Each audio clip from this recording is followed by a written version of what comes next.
very good evening to everyone. Respected C. Amarjit Chopra sir, past president of ICI, who is the speaker today. C. Shumantro Guho, Central Council member 2010 to 2016. Other dignitaries of the Salt Lake City Chartered Accountant Study Circle, C. A. Anindo Basu, C. A. Shuman Chaudhuri, and all the delegates who are attending this program. A very good evening to all of you. Friends, we all know that we have come a long way since 1949, 72 years. But when this profession started, it started for the auditors, for the audit. So the idea was something else. But with time, we have seen that in 2 to 3 decades, code of ethics came in. Then in another 2 to 3 decades, accounting standards, auditing standards.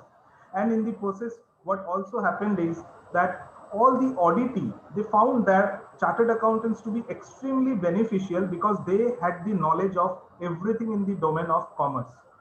And they found that these people could actually also help us in many other ways, in taxation, in finance, in cost accounting, and many other things. And ultimately, they can add value to these bodies. After that, the economy was also opened up, and the multinational companies came in, and they started using these skills of chartered accountants. And the chartered accountants started moving into employment too. And now today we are seeing that there are around 3,50,000 chartered accountants, out of which 1,40,000 are in practice, and around 1 lakh are generating UDIM. So we know that only 30% of the profession is actually doing the audit profession, the objective with which we were formed. And at this junction, we are also seeing where 75% of the firms are proprietorship, and that means we haven't done partnerships with chartered accountants. But now there could be multidisciplinary firms. That means whereas we have not partnered with chartered accountants, but an opportunity has come where we can partner with other professionals. Are we ready for that? Or only the big firms or the big brands, they will only get the benefit of this? Are we ready to become bigger?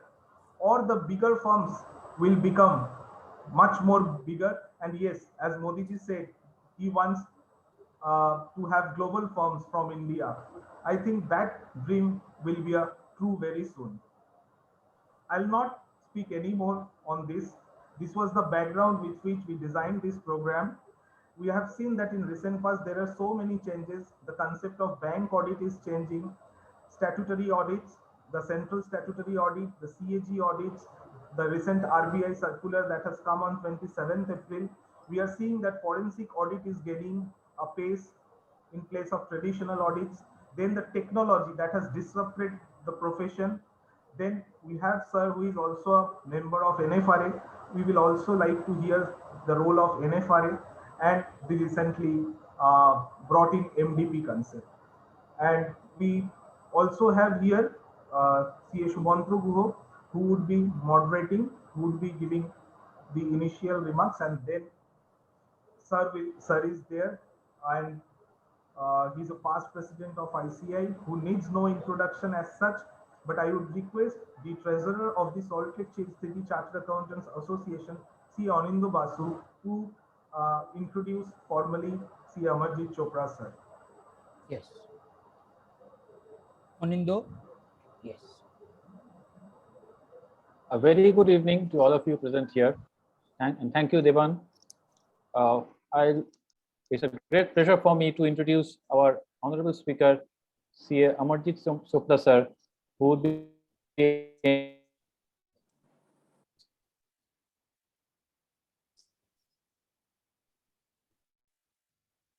honor for us and privilege to us to have you with us on this study circle. Incidentally, CA Amarjit Chopra sir doesn't require any formal introduction, as he's a very known personality to our CA fraternity, both nationally and internationally. Nevertheless, I'd quickly like to take you through his illustrious career.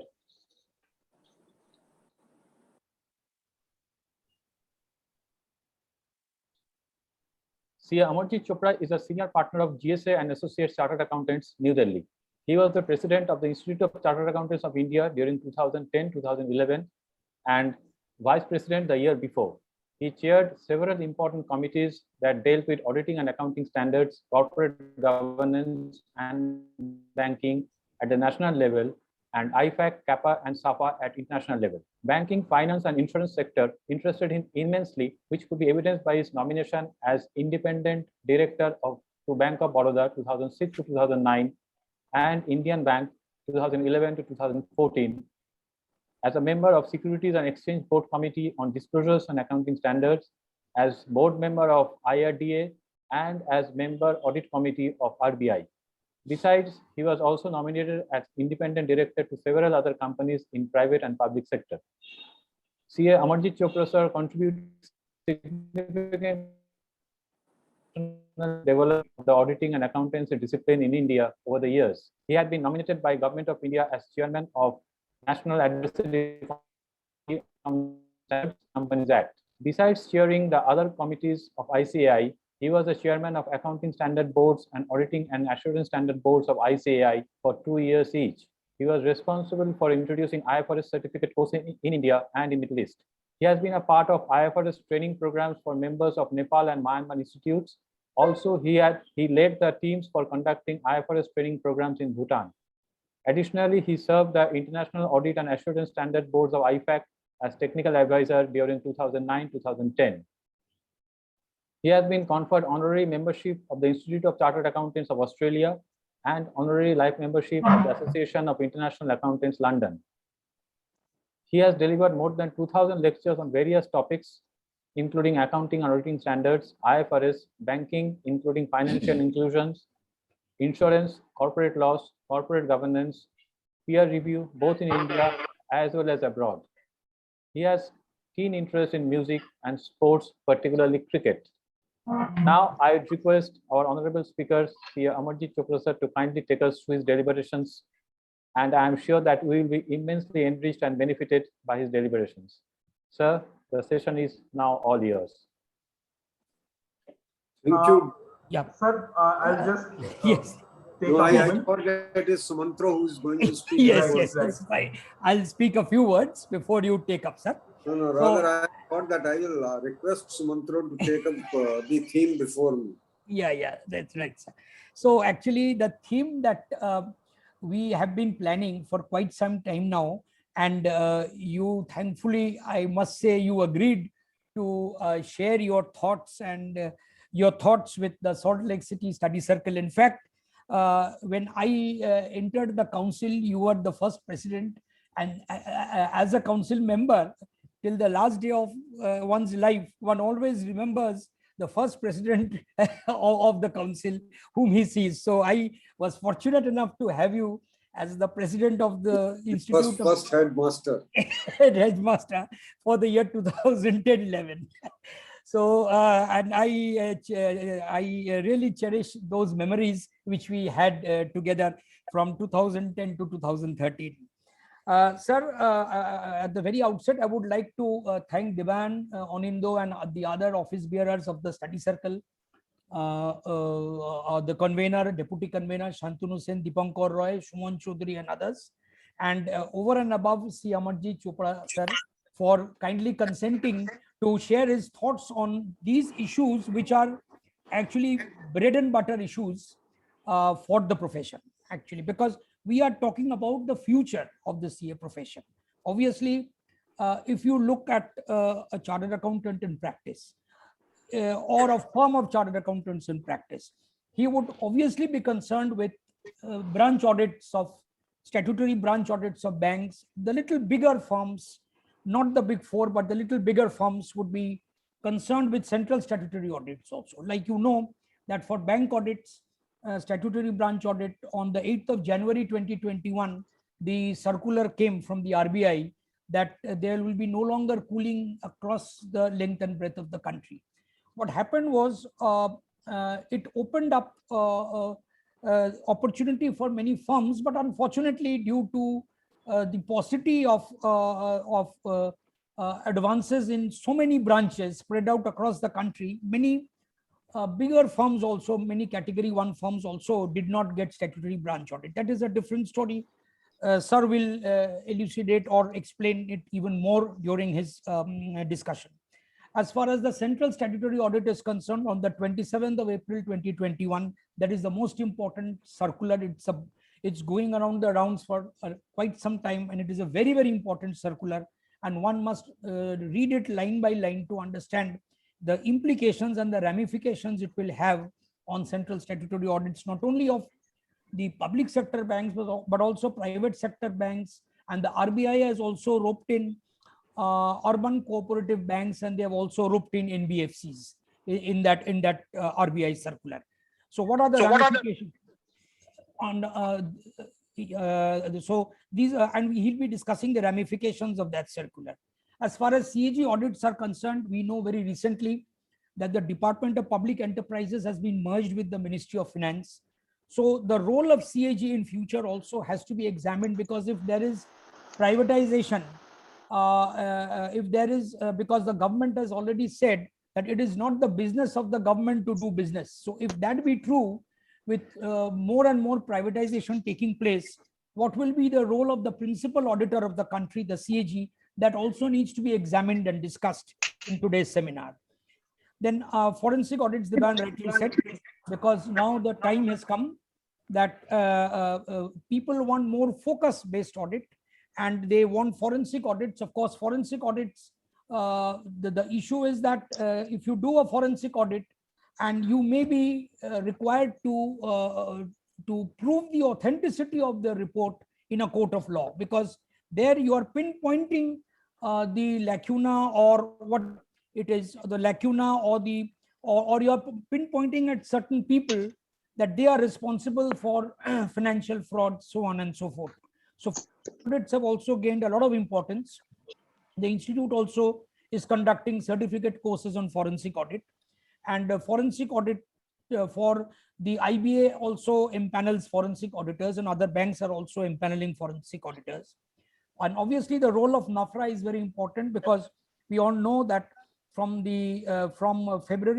October 2018, NAFRA actually found a place, although it was there in the statute earlier, but it practically found a place in the statute from October 2018, when section 132 subsection 4 ultimately got notified.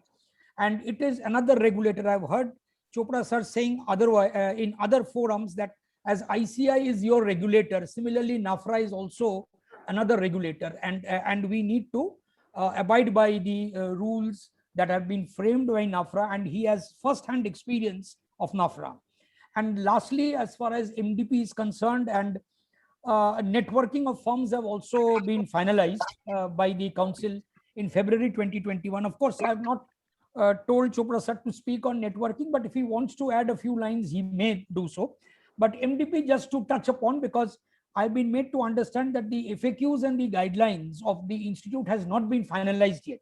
So the FAQs and guidelines which are doing the WhatsApp rounds actually are not the views of officially not the views of the institute, and one should not be circulating such WhatsApps also, because they have not been finalized. That is what I've heard. And the Ethical Standards Board, I think the secretary of the ICI is going to meet the Ethical Standards Board on the 17th of this month, 17th July, because this MDP is also going to have a huge ramification on our code of ethics. And each and every one has to once again read line by line to see that how many clauses get affected by this this MDP. So these are very contentious issues, very relevant issues, and I'm sure for the next 1 hour to 1 hour 10 minutes, sir is going to speak, and then he'll be taking up questions also. I will request you all to kindly post your questions in the chat box. And lastly, if sir gets time, if there are not enough questions in the chat box, or if there is some time, he can directly take questions also if he wants. So with these introductory remarks, I now request sir to kindly take up the topic of future of the CA profession, because no one in the country, I would say, would be a person who is better than sir to deal with these contentious and relevant issues which the profession faces at this point of time. So over to you, sir, for your deliberations. Thank you, Sumantra, and thank you, Debyan. Thank you, Alindya. Number one, for the fact that you thought that this is a topic which is relevant for the day. I can only tell you that only last week, I think it was either Thursday or Friday, my full article has appeared in Statesman on future of accounting profession in India. If one can have the time to go through that, it's quite a lengthy article which one has written along with the Sabyasachi Dash of your town for that matter. The other thing that one will like to say is that one does profess to be an astrologer. I don't profess to be an astrologer. Because to tell the future, you need to be an astrologer. How the stars of the profession will be placed. Whether we'll be moving towards the Rahu or Ketu or Mangal or any other direction. I don't profess to be an astrologer in any case. But yes, my experience over last, now you can say almost 46 years in the profession. And if I add my training period, it's nearly 50 years now. So my experience with regard to the various changes which have taken place in the profession, I will like to look at those and then try to say what has been the trend and what is likely to happen in future. I also recognize one particular fact that I think at times we have been very slow to react as an institute. At times we have been very proactive. It all depends upon the leaderships, basically. But on the whole, I personally feel that we have done reasonably well. But I will only use the word reasonably well. I don't want to get into what is our past glory. Because past is past. What is more important is present and future. I think when I qualified in 1975, my membership number is 16,984. Institute was formed under the statute of the Parliament in 1949 with a membership of around 1600 odd, which very clearly means that in the first 26 years of the existence of the institute, we created less than 15,000 chartered accountants, which is less than even 500, I will not say 500, less than 700 chartered accountants per annum. That seems to be the case, because if I have to look at 26 years and only 15,000 chartered accountants, you can look at the figure, whatever figure you can work out that way. So what one is trying to say is that today, every year, I think Sumantra is well aware of it. Forget my term, particularly the first examination of my term, where the result was too bad so far as the final was concerned. I think every year we are adding 25 to 30,000 chartered accountants, there is no doubt about it. Whereas first 26 years, we did not produce even 15,000 chartered accountants. It is not a reflection on our examination system. Let me also hasten to add that. It is not that we are now passing more of the people. I think because chartered accountancy had a name, had the reputation, and people used to say that there cannot be a single unemployed chartered accountant in India. So the most brilliant people, even from the other streams, basically, even from the science stream, joined chartered accountancy. And when it so happened, the number of the students who joined chartered accountancy was very large. Today, I checked up with the examination department before coming here. More than 3 lakh students take examination every 6 months. Every 6 months, more than 3 lakh of the students take examination. It can be 4 lakh also. So look at the number of the people taking the examination. So if whatever result may come, the number that I am telling, that number has to pass out. There is no way that you will be able to deny that particular right to the students to pass out in the examination.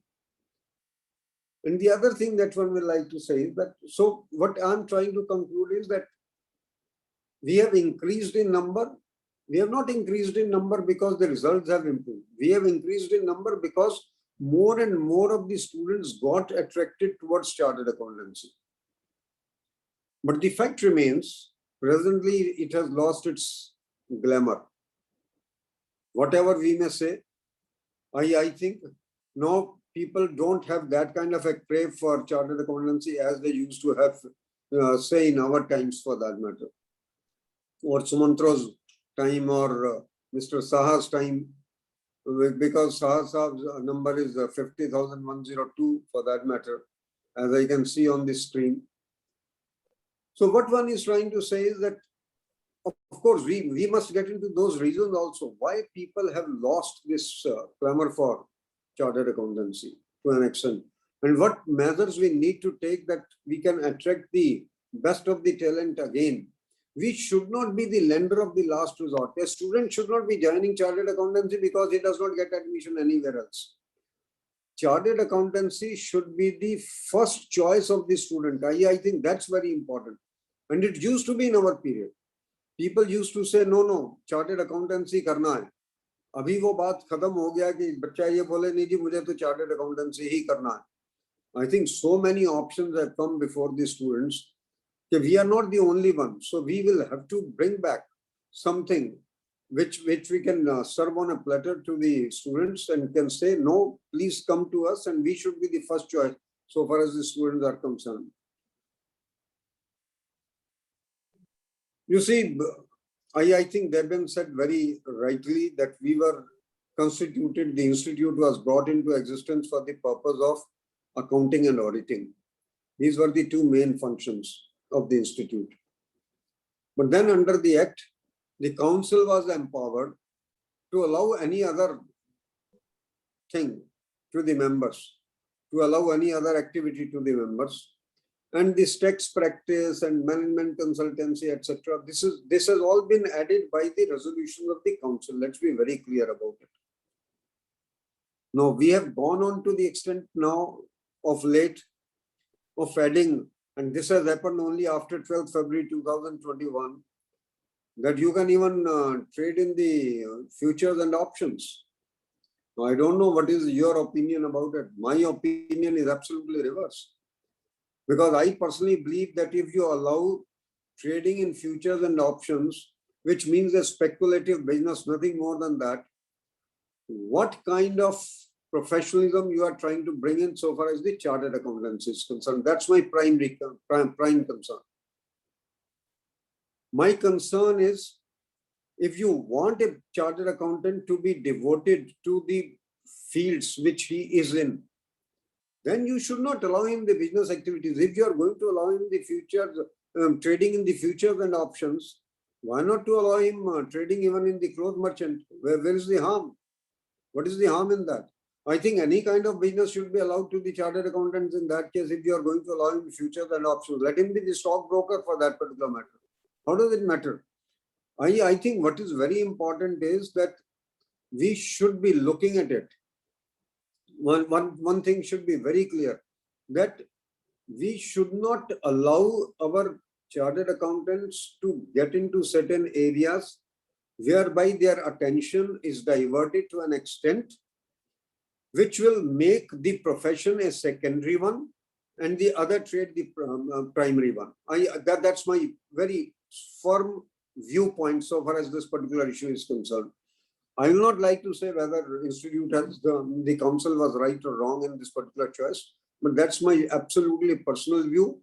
I personally feel that we must make our chartered accountants feel that chartered accountancy itself is their primary goal, not the other businesses. I think that's my main mudda. मेरा तो मुद्दा ये है कि भाई मेरा अगर chartered accountant बाकी fields में divert हो जाएगा, तो chartered accountancy will lose its further glamour, basically glitter. तो वो नहीं होना चाहिए किसी भी circumstances में. Last 2 decades, for the profession of chartered accountancy have been very, very critical, if you ask me. Last 2 decades.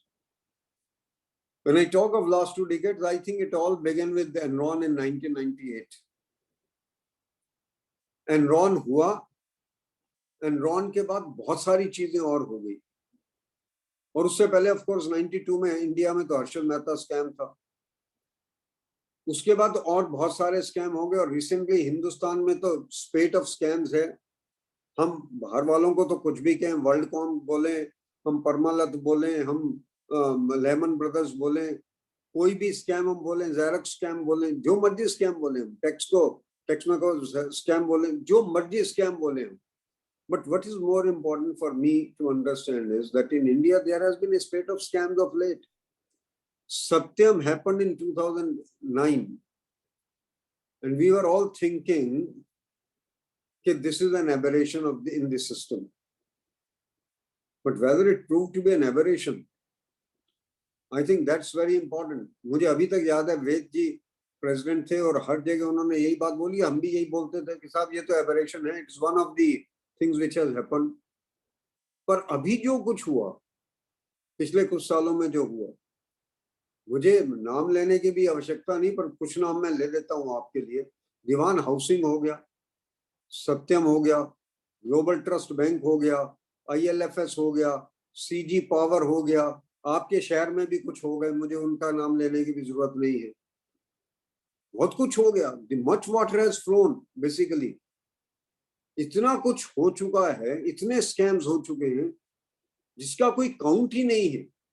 कहीं ना कहीं चार्टर्ड अकाउंटेंसी की क्रेडिबिलिटी पे हिट तो हुई है, हम माने या ना माने इस पर्टिकुलर बात को, because chartered accountants as auditors are considered to be one of the pillars of the corporate governance.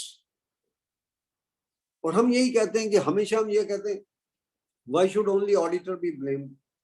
Auditor gets the blame primarily because of one reason, rightly or wrongly. मैं इस बात पे अभी चर्चा नहीं कर रहा हूँ, पर अगर कोई क्वेश्चन आएगा तो उसका भी आंसर दूंगा।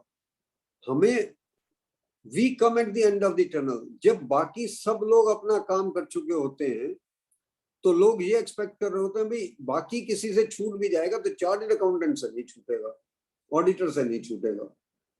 ये एक्सपेक्टेशन गलत है। इट इज आई थिंक ये इतनी ज्यादा एक्सपेक्टेशन किसी भी ऑडिटर से रखना भी जायज नहीं, परंतु एक्सपेक्टेशन है, there is an expectation gap, there is no doubt about it. एक एक्सपेक्टेशन गैप ये है कि जो हम परफॉर्म करते हैं और जो हमसे एक्सपेक्टेशन है उसमें काफी गैप है, और जब वो गैप अराइज होता है तो उसमें चार्टर्ड अकाउंटेंट पर ब्लेम होता है। और ये जितने भी स्कैम हुए, चाहे लेमन ब्रदर्स हुआ या कोई और हुए, मतलब कि आप अगर ये कह रहे हैं कि आलोक इंडस्ट्रीज 17% में बिक गई, 17% में आलोक इंडस्ट्रीज बिक गई, और IBC में जो पहला केस हैदराबाद में हुआ 6% पे सेटलमेंट हुई उसके अंदर, तो 94% the bankers had to write off. मुझे नहीं समझ आता कि ऑडिट तो हुआ ही होगा ना। आज भूषण स्टील की जब हम बात करते हैं, मैं नाम लेके बात कर रहा हूँ, please look at what sacrifice the bankers had to go through. Why? Because the assets value which was shown in the financial statements was probably non existent.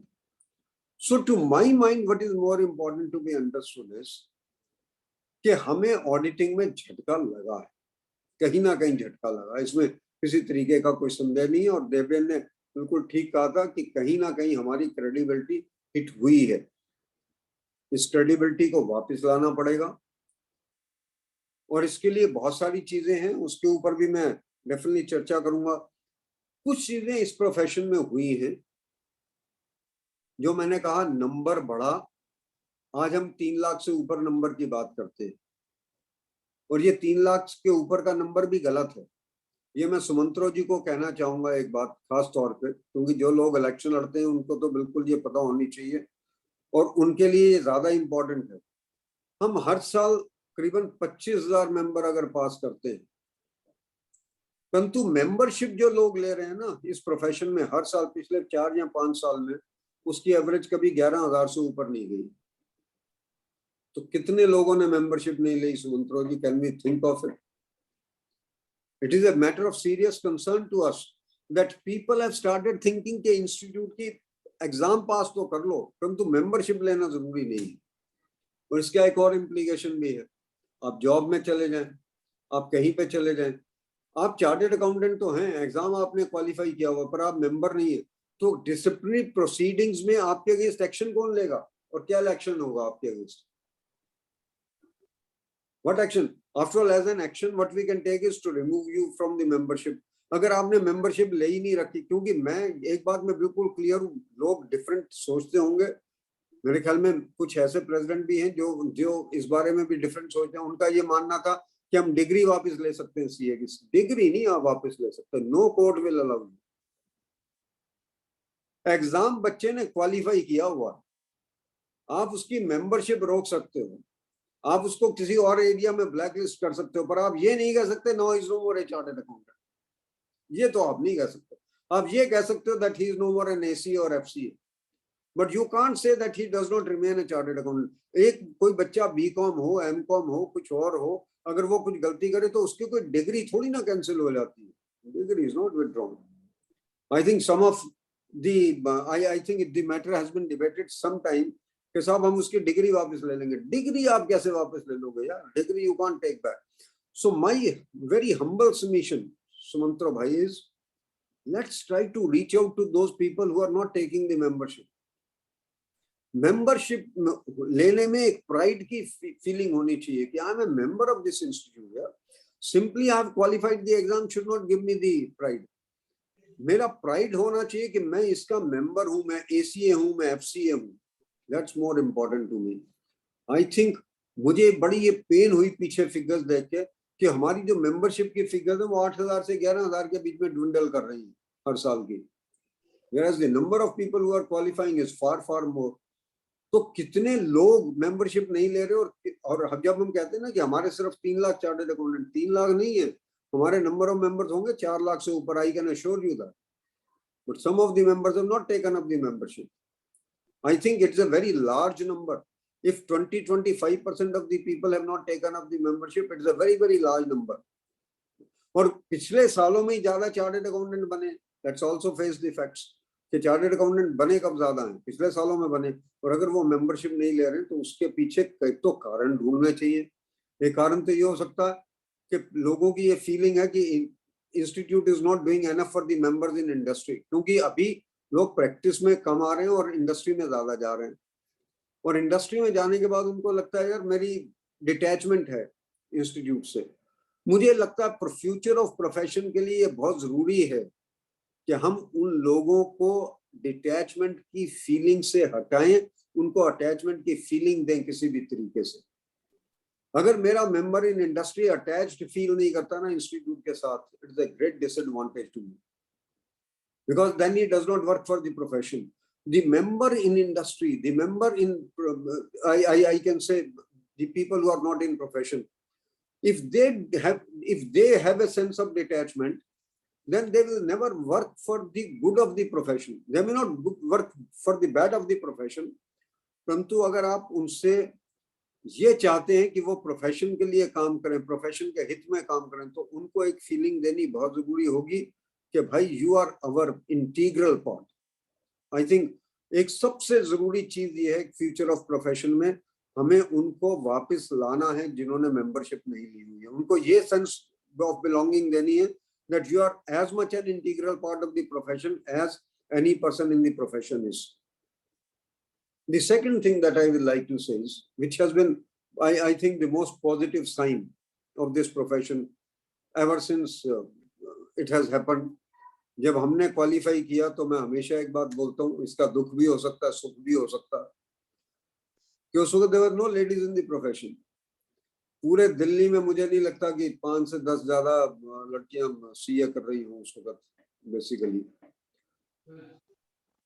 उस वक्त the girl students were not there.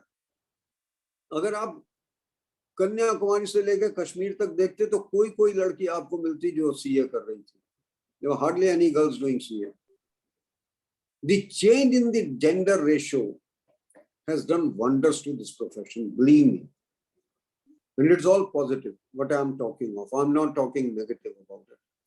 Today we have 26% women as members, 26 to 27% women as members. More than 40% girls are our students. And when I look at the merit list of the examination, I get almost 45 to 50% girls on the merit list. And if I go by the weighted average, I can say that they have outperformed the boys. They are giving the boys the run for the money. And I always say jokingly, and the first part is not jokingly, the second part is going to be jokingly. First part is that the girls or these daughters have brought decorum to the offices. Mind it. The language of the people has got refined. Whenever the girls are there, I think you speak with some kind of a more decency than what you speak otherwise amongst yourself. That's the way I feel about it. And the second thing, they have improved the attendance in the offices. That also goes without saying. So I think that's most welcome change. And when you compete, when the boys have to compete with the girls, I think that sense of competitiveness really nudges you that you have to do something better. So मेरा अपना मानना ये है कि this is one of the most positive changes. अभी तक हमारे यहाँ लेडी प्रेसिडेंट नहीं हुई है, जबकि कंपनी सेक्रेटरी वाले 2 लेडी प्रेसिडेंट दे चुके हैं. एक तो आप ही के शहर से हैं, ममता विमान बिनानी, if I am not mistaken, और दूसरे हमारे दिल्ली से हैं, प्रीति Malhotra. I don't know when our council will be able to produce one of the women as the president of the institute, but I think there's a need that we do it. And there should be no gender bias, basically, that the girls will not be able to do it. I have seen any number of girls as chairpersons of the regional council, as chairpersons of the branches, as chairpersons of the CP study circles doing exceedingly well. If not better, at least in no way inferior than the boys. That much I can tell you. Not inferior than the men in those cases. And then there is a great shift from our times to these times in the occupation. हमारे time में 90% लोग ये कहते थे practice में आना. अब 90% लोग ये कहते हैं कि हमें जॉब्स में जाना.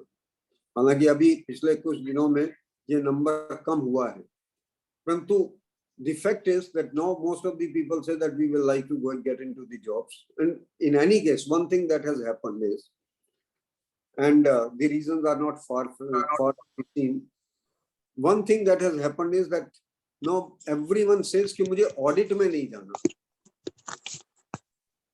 या मेरे जैसा व्यक्ति जो है, जो who is a hardcore auditor, I think we will become a rare commodity in the market. क्योंकि now most of the people feel कि जो audit में नहीं जाना, because the way the regulators have gone after the auditors. Because this is what Sumantra was saying, this is what I am saying. The way the regulators, कभी सेबी आ जाता है, कभी RBI आ जाती है, कभी एनफोर्समेंट डायरेक्टरेट आ जाती, कभी सीबीआई आ जाती, कभी इंस्टीट्यूट आ जाती, कभी नफरा आ जाती. कोई ना कोई ऑडिटर के पीछे लगा रहता. तो हर आदमी ने ये कहना शुरू कर दिया, साहब मैं कुछ भी करूंगा, ऑडिटर नहीं बनूंगा. ये अगर ऑडिटर ही नहीं बनेंगे तो चार्टर्ड अकाउंटेंसी की वैल्यू कहाँ रहेगी. हालांकि मैं ये नहीं कह रहा हूँ auditing is the only thing that we do. अभी तो मैं आऊंगा कि हम कहाँ के कहाँ पहुंच गए इन द प्रोफेशन. जब मैंने क्वालिफाई किया 1975 में, you will be surprise to know, 2 ही चीजें होती थी कि यहाँ तो टैक्स प्रैक्टिस कर लो या ऑडिटर बन जाओ, यार यहाँ जॉब में चले जाओ तो आप accountant, and you are known as accountants. Basically you are known as accountants. आज की डेट में भी मेरे ख्याल में ये जो वर्ड चार्टर्ड अकाउंटेंट है, yesterday in one of the programmes the suggestion was why should we call ourselves accountants now. We are no more accountants. We are hardcore finance professionals now, if you ask me. So probably there could be a thought process कि हमें इसको भी दोबारा सोचना चाहिए या नहीं सोचना चाहिए in future to come. But the fact remains, कहीं ना कहीं पे उस वक्त टैक्स और ऑडिट रहता था.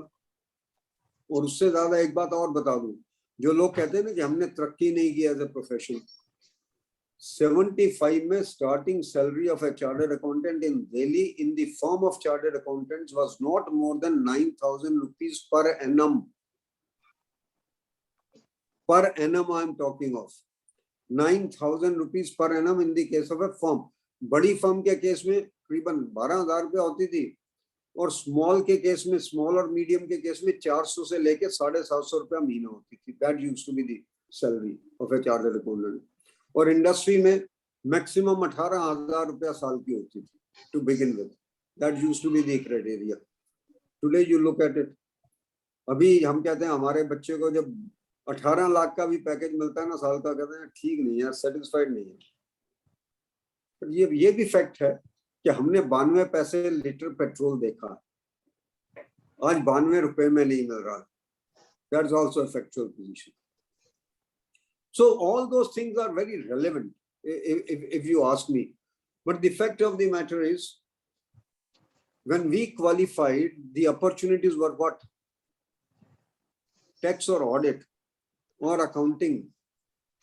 मैंने खुद बैठ के शॉप के ऊपर न्यू दिल्ली स्टेशन के अपोजिट अकाउंट राइटिंग की है हाथ के साथ. I don't feel bad about it.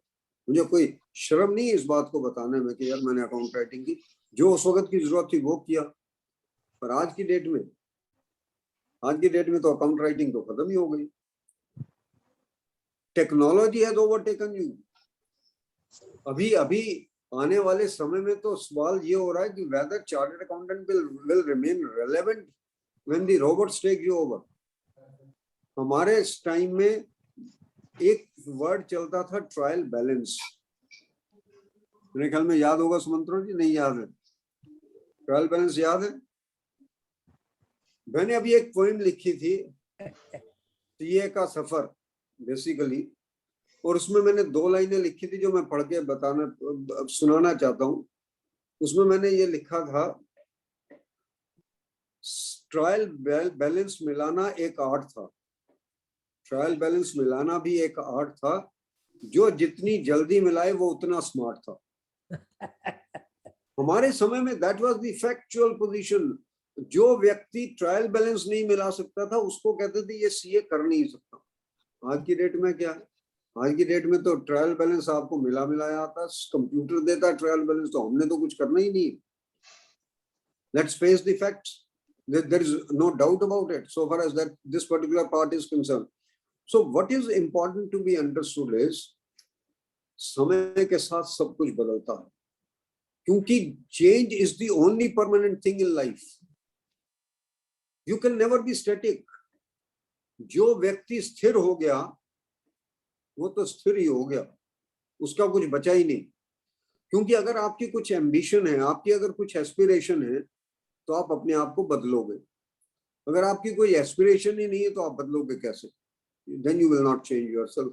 A person like me, who had been traveling every day virtually for these lectures, in the morning one will pick up the bag and go to Kolkata or to Mumbai or to any other place or in our own region also, and will come back in the night having delivered only 2 hours lecture.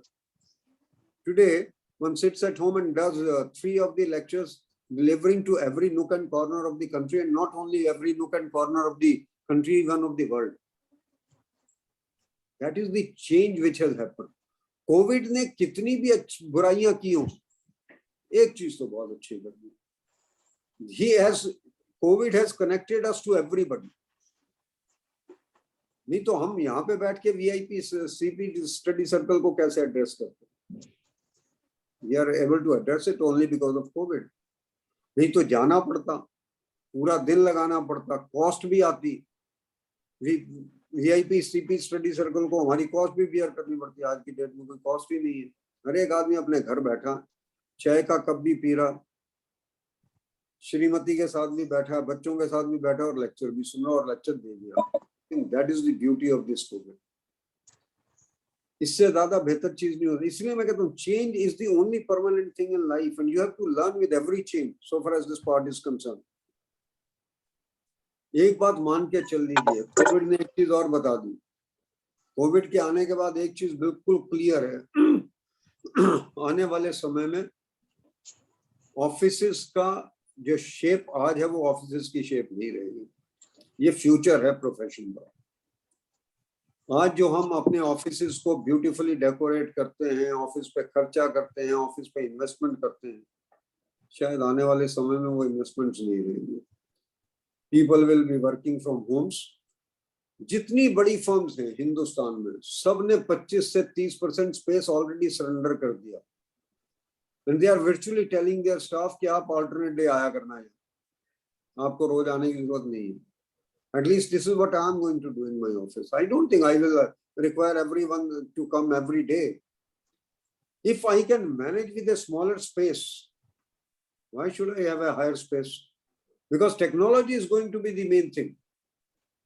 People, and had you thought of it, जुगल क्याल जी को मैं पूछूं कि आपने कभी सोचा था कि bank audit जो है आप घर दूसरी ब्रांच में बैठ के उसका ब्रांच ऑडिट करेंगे रिमोट कंट्रोल से? कभी नहीं सोचा। कर रहे हैं ना, इस बार 2 सालों से किया आपने। We had never thought of it. We had never thought of it, but we have done it on a remote basis. All your audits are going to be on remote basis. किसने सोचा था कि inventory verification जो है वो आपके drones के through होगी? आपने की है, इन्वेंट्री वेरिफिकेशन हुई है। I think these are all major changes which have happened of late. The only thing that I can tell you is forget about the office spaces in a very large space now. And anyone, any chartered accountant worth its salt, if he is not having knowledge of the technology, he is going to be wiped out. वो senior है, junior है, कोई भी है। अगर senior है और जैसे हमारे जैसा व्यक्ति है, अगर टेक्नोलॉजी इस एज में नहीं सीखना चाहता तो उसको जूनियर रखना ही पड़ेगा जिसको टेक्नोलॉजी की नॉलेज होगी। जो ऑडिट टेक्नोलॉजी के थ्रू कर पाएगा, जो एडवाइजर लगा पाएगा, आइडिया लगा पाएगा, कुछ भी लगा पाएगा, डेटा एनालिटिक्स कर पाएगा। आने वाला समय बुक्स से ऑडिट का नहीं है, ट्रांजैक्शन ऑडिट का नहीं है, डेटा कलेक्शन का है। डेटा कलेक्शन के बाद उसकी एनालिसिस का है और एनालिसिस के बाद पूरी रिपोर्ट का है। मैं आपको एक बात बिल्कुल क्लियर बता के जा रहा हूं, इस प्रोफेशन के अंदर in the times to come you will be able to pick up the data कि भाई पिछले 3 साल के डाटा में मुझे ये रिफ्लेक्ट हो रहा है कि ये 3 महीने पहले क्या होता था ऑडिट हमारा। if I ask सुमंत्रो, myself और कल्याण साहा जी, हमारे टाइम पे तो ये बोला जाता था यार पहले महीने की वाउचिंग पूरी कर लेना, लास्ट मंथ की पूरी कर लेना और उसके बाद इन बिटवीन जो भी सैंपल लेना हो ले लेना। अभी वो it is a matter of past, it's not going to be the order. You will collect the data for the full year, will compare it with the data of the earlier year and will try to find the trend in the last 3 years कि पिछले 3 साल में किस महीने में cell ज्यादा होती थी और किस 3 महीने में डाउन होती थी। और आपको पता लगेगा कि दिवाली के दिनों में सेल ज्यादा होती थी, ये 3 महीने ज्यादा इंपॉर्टेंट थे, ये 2 महीने में सेल ही नहीं होती थी, खर्चे ही नहीं होते थे, तो why should I look at that sample at all? This is going to be the order of the day. You will no more be, you will pick up the data who have been your main customers for the 3 years. You will not be looking from the ledger, you will be looking from the data itself, who have been your main suppliers or your main customers in the last 3 years, and whether they continue to be your main suppliers or customers this year or not. Those trends will have to be noted. Your data will tell you what percentage of the payment you have made by cash. What percentage of payments were made in cash in the last 3 years and how much percentage has been made in cash in the current year. अगर इस साल में payment in cash ज्यादा है तो आपको जरूरत है ज्यादा सब्सटेंटिव चेकिंग की, उन ट्रांजैक्शंस को चेक करने की। I think that's what is going to happen. Gone are the days कि आप लेजर लेके बैठो, एक इधर लेजर लेके बैठ जाओ, वो कैश बुक लेके बैठ जाए, इधर वो वाउचर साइन करे, उधर वो टिक करता जाए। वो नहीं होगा, वो खत्म। अभी पूरा समय आपको सिर्फ डेटा कलेक्ट करने में और उसको एनालाइज करने में और उसको इंटरप्रेट करने में, उसको एनालाइज करने में लगने वाला है पूरे का पूरा समय, और वही ऑडिटर सक्सेसफुल होगा, ये मैं आपको बता सकता हूँ। जो ट्रेंड निकालेगा, ट्रेंड निकाल के ऑडिट करेगा कि किस सैंपल का मुझको ऑडिट ज्यादा करना है, I think that is what is more important. अगर आपका कंजम्पशन एक पर्टिकुलर मटेरियल का ज्यादा था, बिल ऑफ मटेरियल्स आपके, आज आप बिल ऑफ मटेरियल्स को किस बेसिस पे करते हैं? बिल ऑफ मटेरियल्स को अगर आप थ्रू डेटा करेंगे, I think it's going to be all together a different experience so far as that part is concerned. I can also tell you future of the profession lies in certain other things also. मेरा अपना मानना ये है, branch audit, सुमंत्रो ने कहा, मैं clearly कह रहा हूँ, ब्रांच ऑडिट रहेगा नहीं बॉस। 4 साल बाद 5 साल बाद आपके ब्रांच ऑडिट होगा नहीं। There are reasons for it. We must acknowledge this particular fact, and as leader I expect Sumantro to get up and tell the electorate कि भाई ये होने वाला है, be prepared for it. I think that's very important. Because as a leader, I can't keep on telling something which is goody-goody to the electorate. उसका कोई फायदा नहीं है. Then people don't get prepared for the challenges ahead. It is a matter of fact कि branch audit नहीं रहेगा. अभी तो क्या है? अभी इसलिए है आपका public sector का branch audit, क्योंकि पब्लिक सेक्टर्स में रिकॉर्ड अभी डिजिटाइज नहीं हुए हैं. लोन रिकॉर्ड्स प्राइवेट सेक्टर में डिजिटाइज हैं. वहां पे सेंट्रल ऑडिटर हेड ऑफिस में बैठ के पूरे लोन के रिकॉर्ड्स, क्रेडिट के रिकॉर्ड्स वही देख लेता, तो उसको नहीं करना पड़ता ब्रांच ऑडिट, करवाता भी नहीं है. और इसीलिए प्राइवेट सेक्टर ऑडिट की fees, private sector branch audit की फीस, प्राइवेट सेक्टर बैंक्स की fees is much lesser than the public sector audit fee. अब कंपेयर कर लीजिएगा कितना फर्क है दोनों में. आने वाले समय में public sector banks are also going to digitise their records. In the moment they digitise their records, they will not require the branch auditors. बिल्कुल क्लियर है. और दूसरा, अगर रहेगा भी तो जो बड़ी ब्रांचेस होंगी, बहुत बड़ी ब्रांचेस होंगी, उनका हुआ करेगा. छोटी ब्रांचेस का ऑडिट नहीं होगा. छोटी ब्रांचेस का डाटा कलेक्ट होगा, एनालाइज हो जाएगा ट्रेंड बेसिस के ऊपर, sitting over either in the zonal office और in the head office. The banks have invested very heavily and are going to invest very heavily in the technology, and they must be able to reap the fruits thereof. Up, you see, कोई भी businessman इसलिए अपनी technology development को रोक नहीं देगा कि जी मुझे लोगों से ऑडिट करवाना है. ये नहीं होने वाला. सरकार बैंकों का कंसोलिडेशन इसलिए रोक दे कि जी लोगों के ऑडिट कम हो जाएंगे, ये नहीं होने वाला. सरकार की अपनी नीतियां हैं, अपनी पॉलिसीज हैं. The government will keep on doing the consolidation for a different reason. आज स्टेट बैंक ऑफ इंडिया पहले 10 बैंक्स में नहीं आता वर्ल्ड में.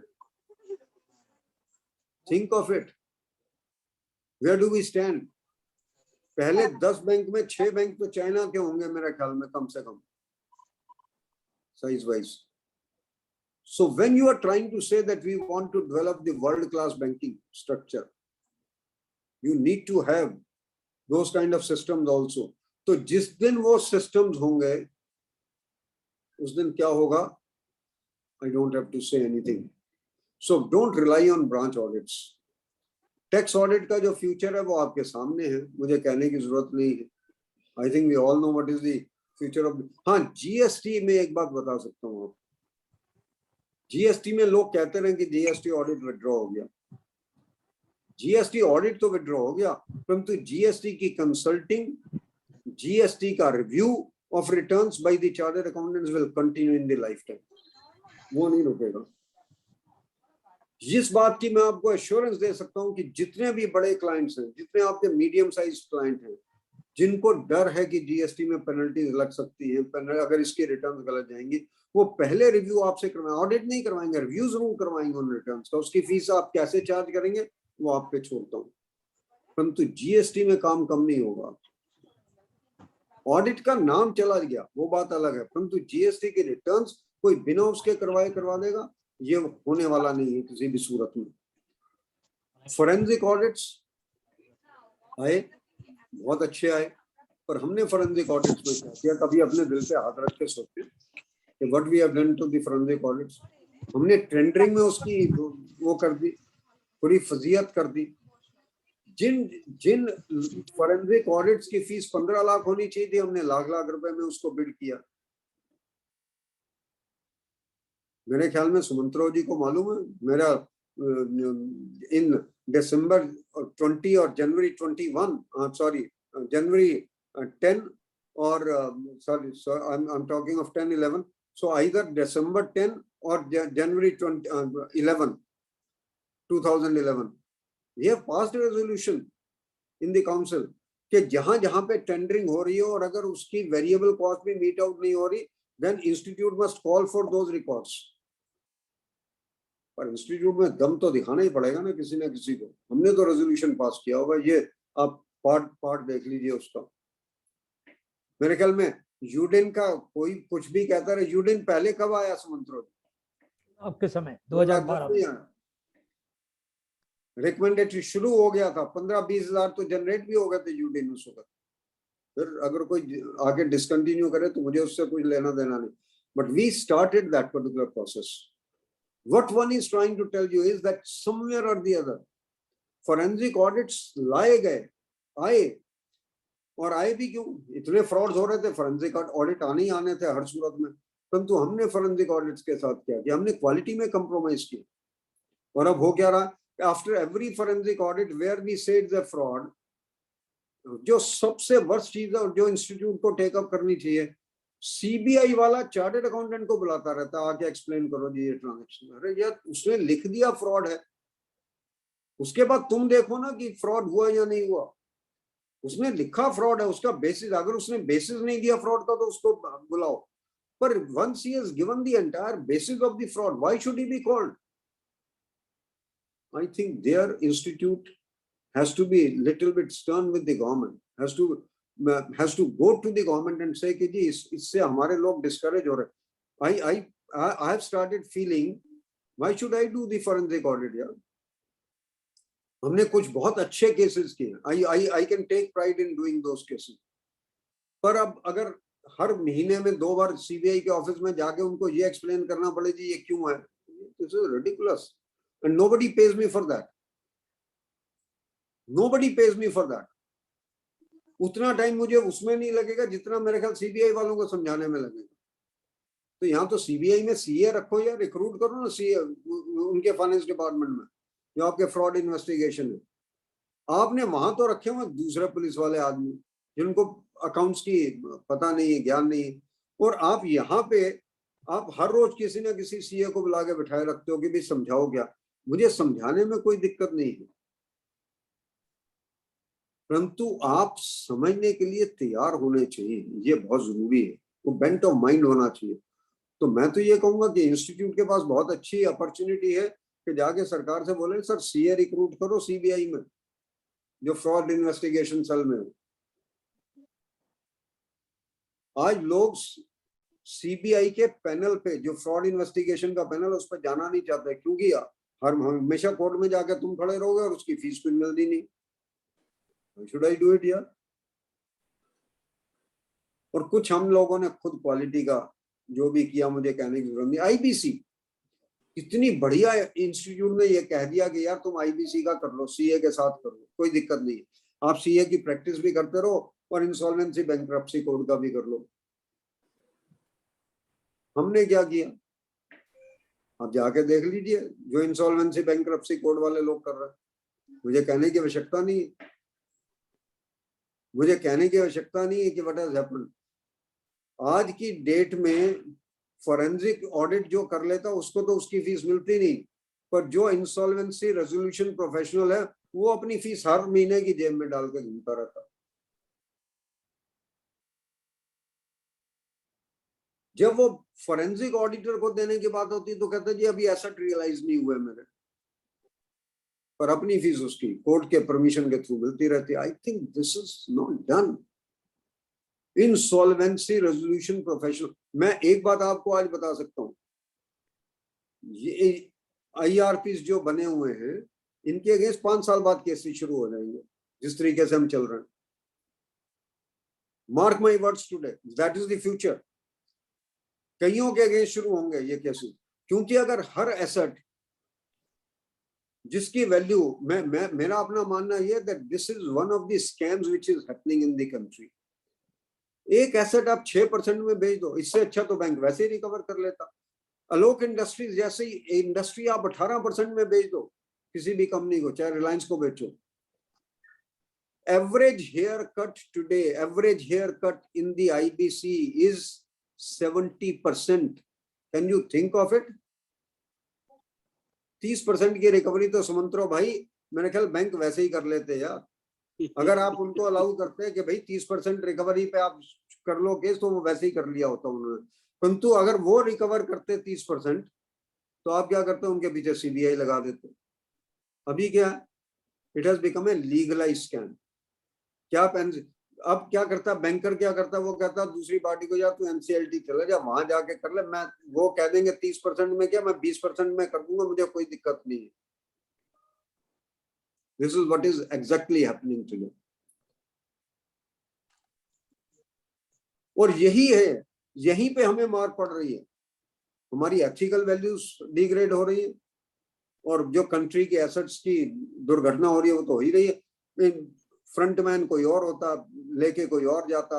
Anyway, I am not getting into that particular part, but one of the greatest opportunities that we had got was IBC, and it will continue to be there. Forensic audits will continue to be there, but we need to be ethical. We need to show our strength. लोग कहते हैं भाई हम honest क्यों हो? मैं ये कहता हूँ अगर आप honest है ना, you stand out. You are distinguished from the others. आपको 3 काम नहीं मिलेंगे, पर आपको एक काम मिलेगा जो आपको 3 की कसर पूरी कर देगा। कभी ना कभी कोई ना कोई आपकी वैल्यू भी करेगा, because you are separate from the others, you are absolutely different from the other, you will be valued for being different. I think that's very important in life. Another thing that one will like to say is that you have tremendous opportunities, mark my words, in the internal audit today. पर internal audit वो नहीं जो पहले होता था। अब internal audit totally system पे है। टुडे ट्रांजैक्शन ऑडिट नहीं है internal audit. Now it is going to be all system failure. कभी ये बताओ सिस्टम ठीक चल रहा है या नहीं ठीक चल रहा। उसमें से अगर आपको कोई ट्रांजैक्शन बेस निकालना है जिसमें मोटी ट्रांजैक्शन कहीं गड़बड़ हो रही है तो बता दो। Otherwise please tell us whether the systems are working well or not in the organization. Management audits will do well. You will have tremendous opportunities in mergers and amalgamations. क्योंकि ये एनपीएस होने के बाद होना क्या है, मर्जर्स होंगे, बाहर से कंट्रीज वाले आएंगे, वो कोई ना कोई अपना एक्वायर करेंगे, उसकी ड्यू डिलिजेंस जो करनी है वो कौन करेगा, चार्टर्ड अकाउंटेंट ही करेगा। अब आप ये कहेंगे वो तो सर आप बिग 4 के पास जाएगा, ऐसा नहीं है। Everything will not go to big 4. Certain things will go to the medium size firms also. हाँ, अगर मैं चेंज करने को तैयार नहीं हूँ, अपने फर्म का साइज बढ़ाने को तैयार नहीं हूँ, और अनफॉर्चुनेट पार्ट ये है कि 14 पार्टनर की फर्म और 80 लाख की टर्नओवर ना हो, तो फर्म जेन्युइन है क्या? सिर्फ C&AG और बैंक ऑडिट के लिए। We must have genuine firms. जो मैं कंसोलिडेशन फर्म्स की कर रहा हूँ वो जेन्युइन करूंगा, इस बेसिस पे करूंगा कि हाँ उसकी टैक्स की स्पेशलाइजेशन है, मेरी ऑडिट की स्पेशलाइजेशन है, एक आदमी मेरा आईपीसी देख लेगा, कुछ और देख लेगा, उस पर्टिकुलर केस में फर्म्स को बेनिफिट होगा ही होगा हर सूरत में। आने वाले समय में size is going to be important, there is no doubt about it. Size is going to be important. हाँ, एक बात मैं ये बता देता हूं, अगर आपने सिर्फ टैक्स का काम करना है, टैक्स की अपील का काम करना है, आपने सिर्फ फैमा की कंसल्टेंसी करनी है, आपने रेरा की कंसल्टेंसी करनी है, आपने जीएसटी की, be a proprietor. Who stops you to be a proprietor in that case? Engage chartered accountants, employment में रख लो। But if you want to render various services under the same roof, फिर तो size बढ़ाना पड़ेगा, फिर तो पार्टनरशिप्स करनी पड़ेंगी। जो लोग कहते हैं ना कि प्रोप्राइटरीज का टाइम खत्म हो गया, I don't agree there. Proprietaries का टाइम खत्म नहीं हुआ, depending upon what kind of practice you want to develop. आप फैमा की कंसल्टिंग करना चाहते हैं, आप रेरा की कंसल्टिंग करना चाहते हैं, आप जीएसटी की कंसल्टिंग करना चाहते हैं, आप इनकम टैक्स में अपीलेट वर्क करना चाहते हैं, I think there it is your personal image which counts more than the firm. It is your personal argument. आपके यहाँ पे AP सिंह साहब हैं, वो he continues to appear before the disciplinary committee. I think the chartered accountants may not be earning that much as he is earning from only presenting the cases before the disciplinary committee of the institute. वो पता नहीं मुझे proprietor हैं या उनकी firm है, I don't know. But even if he is a proprietor, I think he can continue. He can engage chartered accountants. He can employ chartered accountants. There is no need for him to have the partners. I think मेरा बिल्कुल स्पष्ट कहना है, आप किस तरीके की practice develop कर रहे हो उस पर डिपेंड करेगा कि आपका साइज क्या होना चाहिए. Size in terms of the partners की बात कर रहा हूँ. अगर आपने ग्रो करना है तो नंबर ऑफ चार्टर्ड अकाउंटेंट या नंबर ऑफ स्टाफ मेंबर्स तो होने चाहिए. आप प्रोप्राइटर भी हो पर आप 50 चार्टर्ड अकाउंटेंट रखो, who stops you to do that. आप नहीं पार्टनर बनाना चाहते किसी को मत बनाओ, पर उसमें फिर आपकी प्रैक्टिस डिफरेंट तरह की होनी चाहिए. फिर उसमें यह नहीं होगा कि आपको ऑडिट C&AG से भी मिले, रिजर्व बैंक ऑफ इंडिया से भी मिले, आप मर्जर एक्विजिशन का भी काम करोगे, आप GST का भी करोगे, अंडर द सेम रूफ करोगे. वो नहीं है. वो अगर आपने करना है फिर तो आपको size of the firm in terms of the partners he develop करना पड़ेगा. I think that's very, very important. So far as that issue is concerned. International taxation. Thanks to Mr. Narasimha Rao and Mr. Manmohan Singh. हम उनको credit नहीं देते हैं. नरसिम्हा राव को तो कांग्रेस वाले भी क्रेडिट नहीं देते हैं, unfortunately. He is the only man who brought the cross-border transactions basically. आज ग्लोबलाइजेशन की अगर बात होती है तो it's only because of Mr. Narasimha Rao, not because of anyone else. Hats off to that man. Came from a socialistic background of Congress and still managed to change the entire country's structure, which even people in the CPM have not been able to reverse. Forget about anyone else. I think that is the beauty of the change. आपके जो cross border transaction है, जितने आपके NRIs आने हैं, जितने आपके investments यहाँ पे होनी है या आपकी इन्वेस्टमेंट्स बाहर होनी है, उसकी जो इंटरनेशनल टैक्सेशन की इम्प्लीकेशन है, आपकी डबल टैक्सेशन अवॉइडेंस ट्रीटीज की जो इम्प्लीकेशन है, उसकी ट्रेमेंडस प्रैक्टिस आप डेवलप कर सकते हैं आज की डेट में. And this practice is going to increase, it's not going to decrease. इसमें टेक्नोलॉजी की भी कोई बहुत लंबी चौड़ी जरूरत नहीं, सिवा टेक्नोलॉजी उसमें काम आएगी कि आप इंटरनेशनल केसेस रेफर कर सकते हैं कि आप on the push of a button you can have what kind of cases are there. किताबें ऑफिस से खत्म हैं मोर और लेस.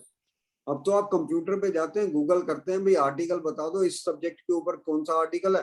वो गूगल आपको 50 आर्टिकल दे देता. पढ़ना मुश्किल हो जाता कि यार एक टॉपिक पे कितने आर्टिकल पढ़ूं. आपके पास IFCR की प्रैक्टिस है, इंटरनल फाइनेंशियल कंट्रोल और reporting, internal financial control of operations and reporting, financial reporting दोनों है. You can do a wonderful job on this, but for that you require a team. Let me be very clear about it. आप India's की practice कर सकते हैं conversion की, क्योंकि कोई ना कोई कंपनी इंडियास में चलती रहेगी. हमारी समस्या क्या है?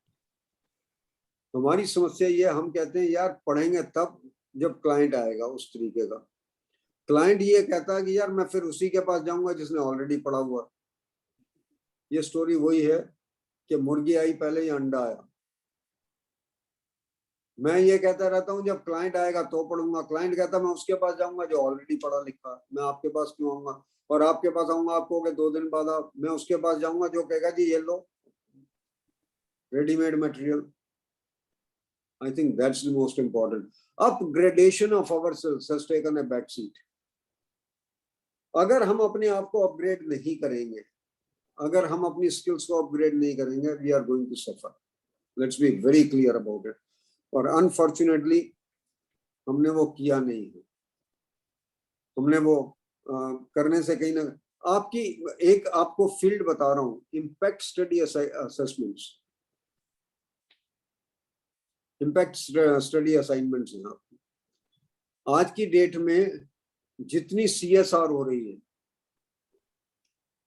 जितने लोग आपके डोनेशन दे रहे हैं, वो ये चाहते हैं आपसे, ये आपको आप पता लगा के बताओ NGOs में ऑडिट उस तरीके का करके बताओ कि ये जो पैसा हमने दिया इससे डिजायर्ड इफेक्ट आया या नहीं आया. क्या मतलब है इसका? इसका मतलब बड़ा साफ है कि आपने पैसा दिया CSR पे, यार ये लड़कियों की पढ़ाई के लिए मैंने पैसा दिया. वो कहते ये बताओ तो सही इसमें पढ़ी कितनी लड़कियां और उसकी एम्प्लॉयबिलिटी क्या हुई. मैं कहता हूं कि मैंने एक skill institute, skill development institute खोल दी, इसमें मैं प्लम्बर्स की स्किल डेवलप करता हूँ। वो कहता ठीक है, गवर्नमेंट सब्सिडी दे रही है आपको, इट्स फाइन, पर गवर्नमेंट अब ये चाहती है आपसे जानना, ये मैं आपको बता रहा हूँ, ये हमारी कंट्री में नहीं, आज की डेट में आप कतर वगैरह में जाओ, सब जगह ये स्टडीज चल रही है। गवर्नमेंट असाइनमेंट्स दे रही है चार्टर्ड अकाउंटेंट्स को कि ये स्टडी करके बताओ यार कि हमने इनको पैसा दिया, सब्सिडी दी, इससे वाकई में प्लम्बर बने, और अगर प्लम्बर बने तो कितने लोगों को जॉब मिली उससे, या कितने लोगों का लाइवलीहुड बना, और अगर नहीं बना तो ये सब्सिडी तो यूजलेस थी ना, then why should they we keep on giving this subsidy. I think these are very very important points. जब तक, जहां तक जॉब्स का सवाल है, कौन सी जॉब आज अवेलेबल नहीं है चार्टर्ड अकाउंटेंट को? आप आईटी फील्ड में चले जाएं, आप ट्रेजरी में चले जाएं, आप बैंकिंग में चले जाएं, आप इन्वेस्टमेंट में चले जाएं, आप इंश्योरेंस में चले जाएं, किसी में चले जाएं, हमारे टाइम पे तो ये जॉब्स थी नहीं। We had no such jobs in our period, basically. Today, you can get into any kind of jobs, and on the top of it, you can have your own startups. You can have your own startups. If you have little knowledge of IT, you can have your own startups for that particular matter. अब ASM शुरू हो गया, banks आपको assignment दे रहे हैं कि भाई जो उनके जहां उन्होंने एडवांसेस दिए उनके मॉनिटरिंग कर लो। पर हमने क्या किया, जिसकी फीस 5 लाख होनी चाहिए वहां 50,000 कोट करनी शुरू कर दी। हम ये कहते हैं हमें एंट्री मिलनी चाहिए। अरे एंट्री मिल जाएगी भाई, लॉस पे एंट्री थोड़ी ना लोगे, और लॉस पे लोगे तो काम नहीं करोगे। अगर लॉस पे ले रहे हो तो दो ही चीजें हो सकती है, या तो फिर आप you will B cutting corners, या दूसरा फिर आपकी नियत ये रहेगी यार इसमें और क्या हो सकता। Most of us undertake certain concurrent audits at 12,000 rupees or 13,000 rupees or 15,000 rupees under the belief यार बैंक में जाएंगे ना, बैंक मैनेजर से कोई शायद प्रपोजल भी हो जाए। वो नहीं चलता नहीं है वो। I think that is somewhere or the other that where we have actually gone wrong in the areas. आपको एनपीए मैनेजमेंट की स्टडीज मिलती है, आजकल बैंक्स ढूंढ रहे हैं भाई एनपीए मैनेजमेंट कर दो, हमारा स्टडी कर दो इसके ऊपर कि करना क्या एनपीए मैनेजमेंट्स के अंदर। जो छोटी फर्म्स हैं दे हैव स्टार्टेड एक्टिंग, जो हमारी स्मॉल और मीडियम फर्म्स हैं, they can identify some of the small and medium industries जिनमें वो एक सीएफओ का रोल अदा करें। एक व्यक्ति 5 इंडस्ट्री में 3 कंपनीज में जाके सीएफओ का रोल अदा करता, क्योंकि they can not afford A CFO. परंतु मैं 2-2 दिन हर एक जगह जाता हूँ और जो सीएफओ का एक रोल होना चाहिए वो जाके अदा करता हूँ। I can tell you in Delhi, in Mumbai and other places, even in places like Jodhpur, in places like Jaipur, people have developed this concept and are doing very well in this. Audit ही नहीं है सिर्फ, you have become solution providers. And as CFO, you provide the solutions basically. Even as auditors, as internal auditors, nobody likes you when you go only to criticize, यार ये भी गलत है, ये भी गलत है, ये भी गलत। वो कहता है यार ये बता ठीक कैसे करना। What is the solution to this? हमारी समस्या क्या है? We have become a fault finder. We are not fault finders. We are solution providers. Solution provider का मतलब ये नहीं कि मुझे अपनी ethics के साथ compromise करना, मुझे अपनी values के साथ compromise करना। Solution provider का मतलब ये है कि उसके systems improve कैसे हो सकते हैं वो बताना है उसको। उसको ये नहीं बताना कि भाई तुम बैलेंस शीट में लिख देना stocks as certified and valued by the management और मैं सर्टिफाई कर दूंगा ना। उसको ये बताना है कि स्टॉक रिकॉर्ड्स कैसे मेंटेन करोगे, या स्टॉक का रिकंसिलिएशन कैसे करोगे और फिर उसकी वैल्यूएशन कैसे होगी। I think that's the important angle so far as that particular part is concerned. सुमंत्रो जी ने मुझे कहा कि I must say something about networking और MDP. नेटवर्किंग जो अभी भी आई है ना Sumantro, it is an old wine in a new bottle, nothing special about it. आप अलायंस की बात कर लो, आप नॉर्मल नेटवर्किंग की बात कर लो। आपने ये कहा कि भाई आप रेफरल फी अब भी दे सकते हो, रेफरल फी तो आप तब भी दे सकते थे आपस में चार्टर्ड अकाउंटेंट, आपस में तो हम शेयरिंग ऑफ प्रॉफिट में तब भी कोई दिक्कत नहीं थी। और आज भी कोई दिक्कत नहीं है, आपस में तो हम शेयर कर ही सकते हैं फीस को। और अलायंस का जहां तक सवाल है कि आप एक नया नेटवर्क का नाम दे सकते हो, परंतु साइन कौन करेगा? और दूसरी बात, जब तक C&AG और RBI उस कंसेप्ट को एग्री नहीं करेंगे या सेबी नहीं एक्सेप्ट करेगा, तब तो कोई फायदा नहीं। You see, what is more important is we first go to these regulators, tell them the concept, make them agree to the concept, and then come out with it. That's more important. Otherwise, agar regulator accept nahi karega, तो it will fall flat. You can be sure about it. What is more important in my mind is that somewhere or the other, it has to be accepted by the regulator more than by anyone else. और जहां तक MDP का सवाल है, हम आपस में तो पार्टनरशिप कर नहीं पा रहे, हम आपस में तो पार्टनरशिप्स कर नहीं पा रहे, आपस में नाम का झगड़ा कर रहे हैं। और मुझे सबसे बड़ा इसमें एक ही डेंजर नजर आ रहा, वो मुझे बोला गया कि there will be frequently asked questions, जिस पर रिप्लाईज आएंगे। मैंने किसी एडवोकेट को अपना पार्टनर बना लिया, मैंने किसी कंपनी सेक्रेटरी को अपना पार्टनर बना लिया, मैंने किसी ICWA को अपना पार्टनर बना लिया, मैंने किसी आर्किटेक्ट को अपना पार्टनर बना लिया। मैंने कंपनी सेक्रेटरी के एडवाइस के ऊपर उसकी ये मान लिया कि इसकी सेक्रेटरियल कंप्लायंसेस ठीक है मेरे क्लाइंट की, और वो कल गड़बड़ निकली, तो एक्शन किस पे होगा? डिसिप्लिनरी कमेटी में कौन जाएगा? भाई पहली बात तो यह कि अगर मुझे बैलेंस शीट साइन करनी है तो 51% मेरे यहाँ पे CA होने चाहिए, ये तो पक्की बात है। अगर आपने 51% कंपनी सेक्रेटरी रख लिया, फिर मैं बैलेंस शीट कैसे साइन करूंगा? Then it is no more a chartered accountant firm, then it is a company secretary firm to my mind. और दूसरी बात ये कि मैंने कंपनी सेक्रेटरी की एडवाइस के ऊपर ये मान लिया कि ये कंपनी लॉ की कंप्लायंस ठीक है, और वो निकली गलत एडवाइस, तो उस मेरे पे तो एक्शन हो जाएगा, उस कंपनी सेक्रेटरी के ऊपर एक्शन कौन लेगा? Similar is the case with regard to cost accountants or advocates or architects who may be able to value some of the things. तो ये challenges हमें आने वाले हैं, but one thing I can tell you, it will provide a tremendous opportunity to each one of us. इसमें एक बात अच्छी होगी ना, अगर मैं उनसे पार्टनरशिप कर सकता हूँ तो उनसे फीस भी शेयर कर सकता हूँ, अगर उनसे फीस शेयर कर सकता हूँ तो रेफरल भी हो सकती है मेरे अपने हिसाब से। मेरे ख्याल ये भी FAQs में आंसर होगा, पर उसमें एक ही खतरा है, एक ही खतरा। क्या एडवोकेट से मैं टैक्स ऑडिट लेके उसको रेफरल फी दे सकता हूं? सोचने का विषय है। क्या एडवोकेट मुझे क्लाइंट लाके देगा और क्या मैं उसको टैक्स ऑडिट का क्लाइंट लाके दे और मैं उसको रेफरल फी दे पाऊं?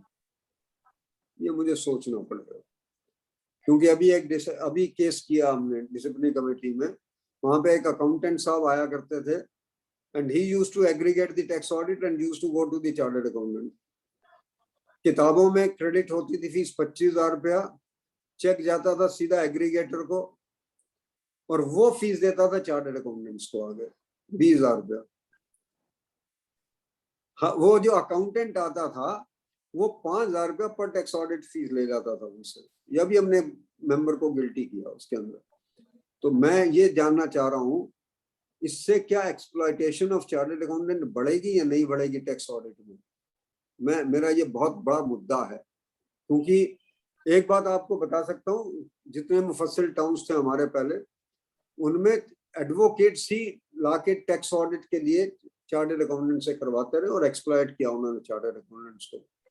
और आज हमने अगर ये रास्ता खोला है तो उसमें एक्सप्लॉयटेशन बढ़ेगी या नहीं बढ़ेगी मुझे नहीं पता, but this is one of the मुद्दा that I am trying to raise. This is one of the questions that I am trying to raise. And the other thing that one will like to say is, to me, it is very, very important and it will always remain close to my mind. हमें जो chartered accountant produce करने हैं वो international level के produce करने हैं, और अगर इंटरनेशनल लेवल के प्रोड्यूस करने हैं तो हमारा जो प्रेजेंट क्वेश्चन पेपर है, इट इज रिडंडेंट. मुझे case study based question answers देने हैं. मुझे जो क्वेश्चंस पूछने हैं स्टूडेंट से वो केस स्टडी बेस्ड होने चाहिए. एक ही क्वेश्चन के अंदर मेरा कंपनी लॉ भी कवर्ड हो, उसी में मेरा ऑडिटिंग भी कवर्ड हो, उसी में मेरा अकाउंटिंग स्टैंडर्ड भी कवर्ड हो, उसमें मेरा अकाउंटिंग भी कवर्ड हो, तब तो मजा है। और वर्ल्ड वाइड यही है, वर्ल्ड वाइड यही है कि world wide I am tested on case study. One minute. Should I request? No, 1 minute. I'm doing it.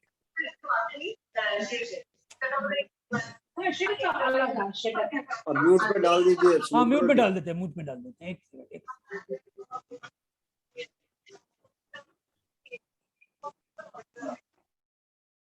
हाँ, आप अनम्यूट कर लीजिए सर।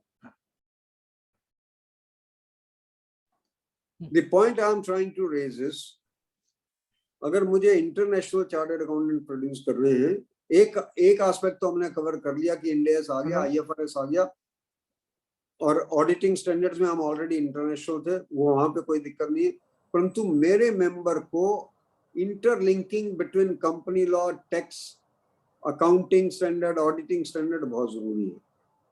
एक क्वेश्चन के अंदर मेरा टैक्स भी कवर होना चाहिए, मेरा कंपनी लॉ भी कवर होना चाहिए, उससे एक्सप्रेशन पावर मैं बच्चे की टेस्ट कर पाऊंगा, जो अभी मैं नहीं टेस्ट कर पा रहा हूँ। Let me be very honest about it.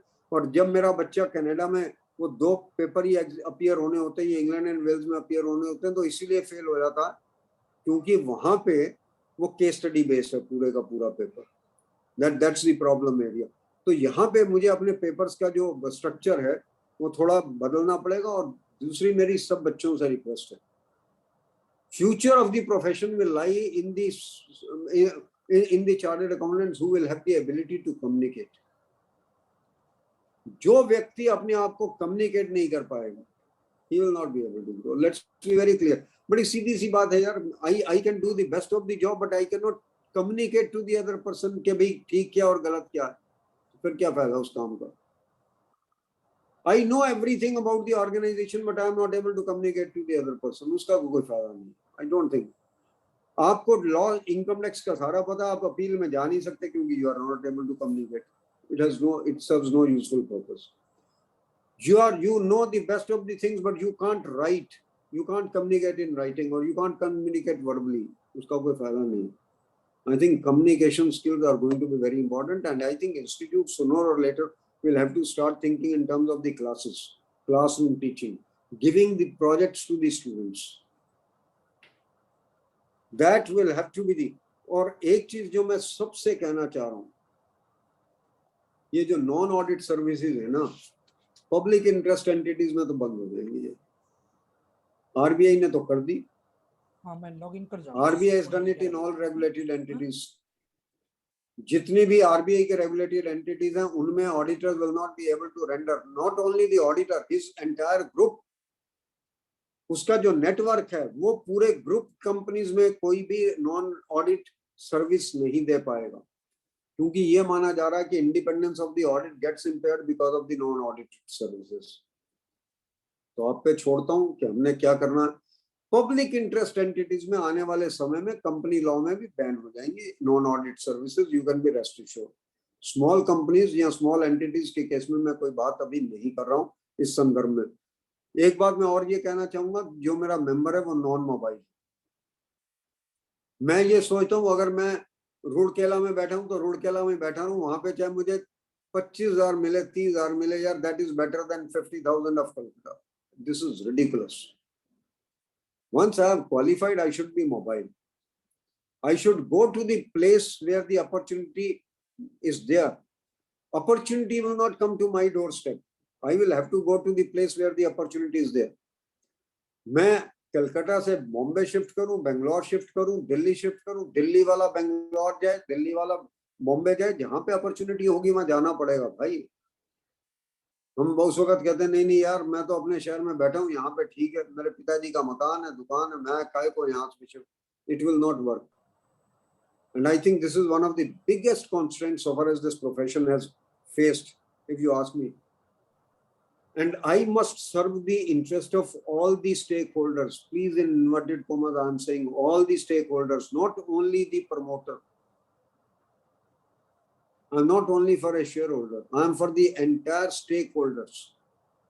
और अगर मैंने अपने आप को इस पे चेंज नहीं किया तो जो आज यूएस में, जो यूके में पोजीशन आई है, अगर आपने आज की खबर पढ़ी हो, यूके में गवर्नमेंट ने ये कहा that they want to set up another institute for corporate auditors. Sumantroji, please be with me. The government has suggested to set up another institute only for corporate auditors. वो कह रहे हैं company के auditors के लिए हम अलग से इंस्टीट्यूट क्रिएट करेंगे,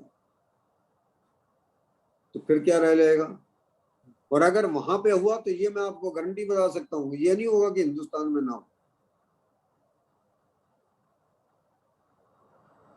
क्योंकि हम फॉलो बहुत अच्छी तरीके से करते हैं, लीडर बने या ना बने। और मैं हमेशा ये कहता हूँ, we are the ones who can become leaders, we have the ability to become leaders but we remain followers. हमने तो कई अकाउंटिंग स्टैंडर्ड्स में हम लीडर बन गए actually, if you ask me. हम कई एरियाज में लीडर बने, ऐसा नहीं पिछले सालों में।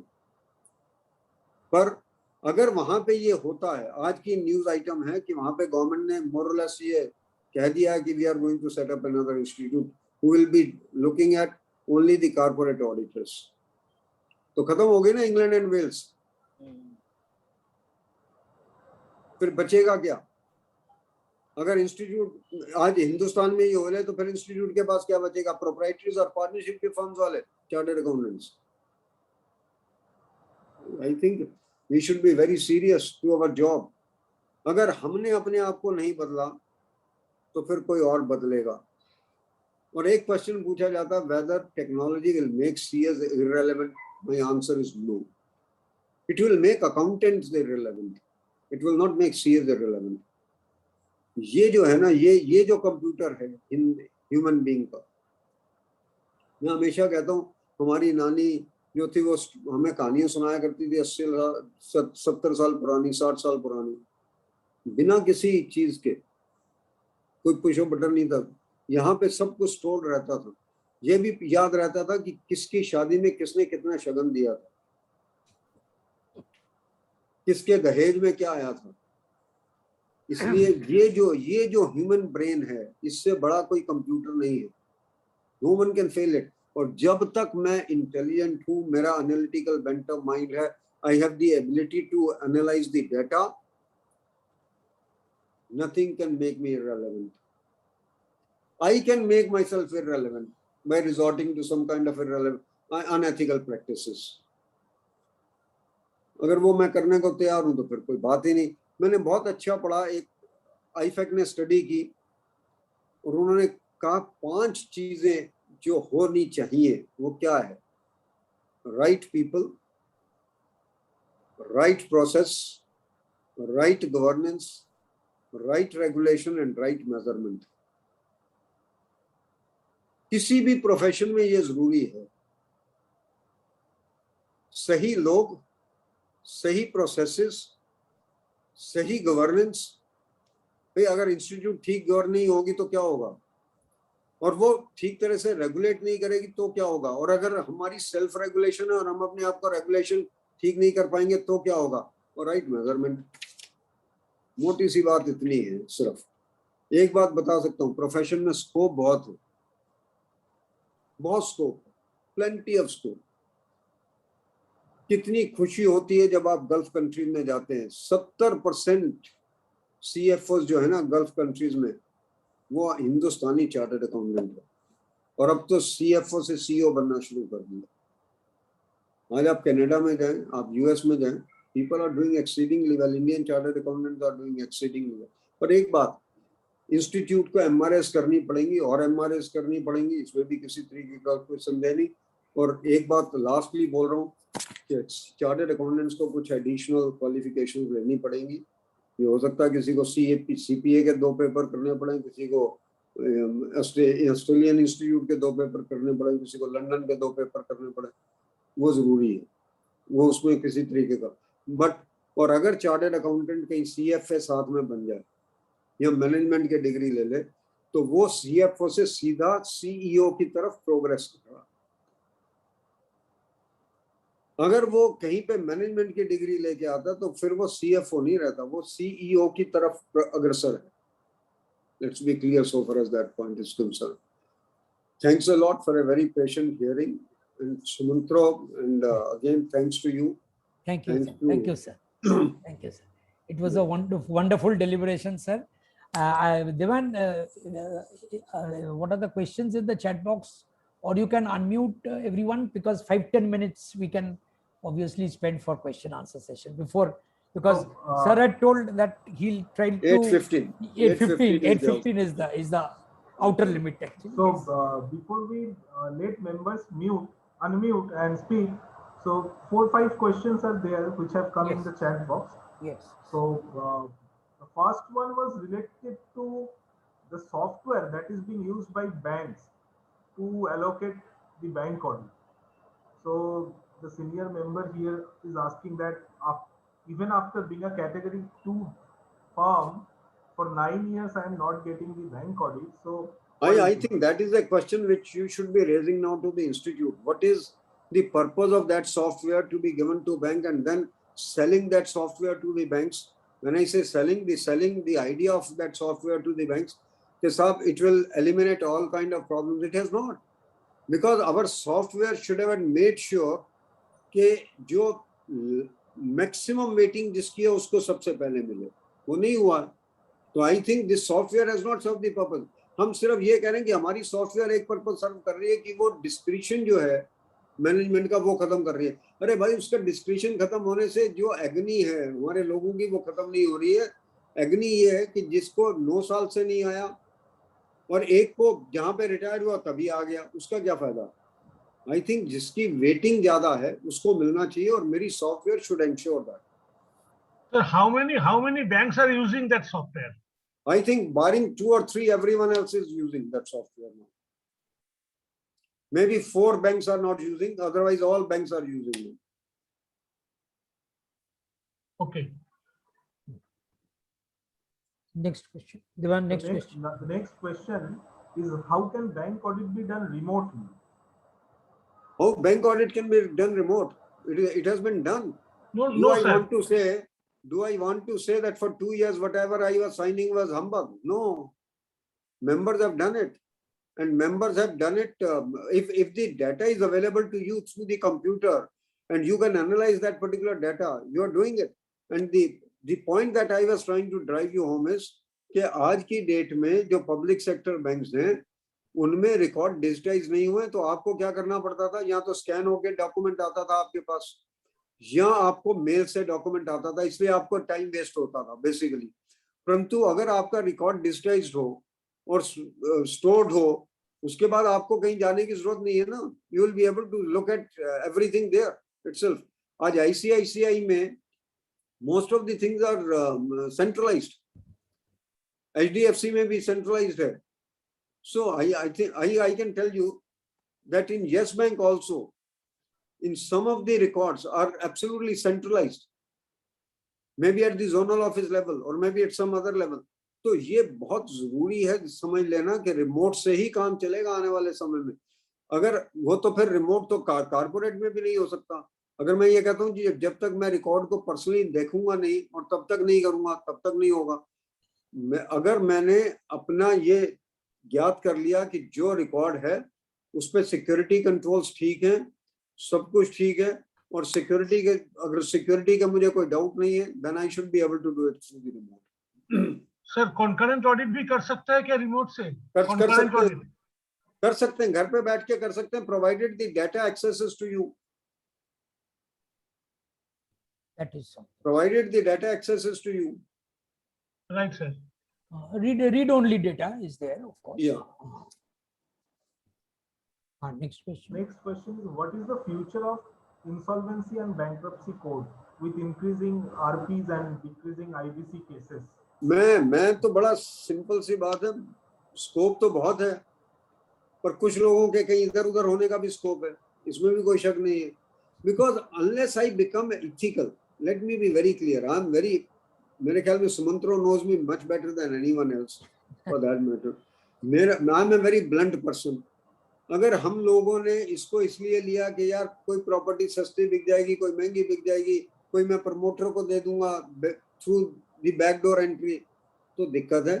अगर मैं हॉनेस्टली अपना काम कर रहा हूँ एज इंसॉल्वेंसी रेजोल्यूशन प्रोफेशनल, अगर मैं बैंकर्स को फायदा पहुंचा रहा हूँ, आज की डेट में शायद मुझे क्विक गेन नहीं होगा, ultimately I will be the one two survive.